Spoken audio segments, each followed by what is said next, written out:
اعوذ باللہ من الشیطان الرجیم بسم اللہ الرحمن الرحیم۔ السلام علیکم۔ آج ہم آپ کو بتائیں گے شیطان کس حالت میں انسان پر غالب آتا ہے۔ رسول خدا فرماتے ہیں، ایک دن حضرت موسیٰ بیٹھے ہوئے تھے کہ اچانک شیطان آپ کی طرف آ نکلا۔ اس نے سر پر کئی رنگوں والی ٹوپی پہن رکھی تھی۔ اس نے حضرت موسیٰ کے قریب آ کر اپنی ٹوپی اتار لی اور آپ کی خدمت میں کھڑے ہو کر آپ کو سلام کیا۔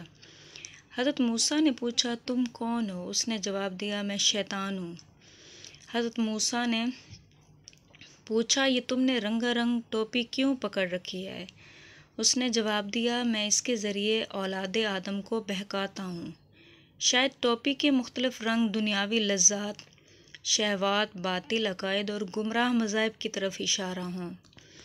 حضرت موسیٰ نے فرمایا، اچھا یہ تو بتاؤ کہ انسان کون سے گناہ کا ارتکاب کر بیٹھے تو تم اس پر مسلط ہو جاتے ہو؟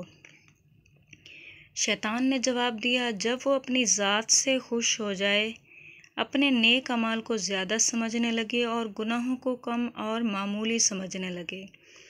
اس کے بعد رسول خدا نے فرمایا، خدا تعالیٰ نے حضرت داؤد سے فرمایا، اے داؤد، میرے گناہ گار بندوں کو بشارت دو اور میرے نیک و صالح بندوں کو ڈراؤ۔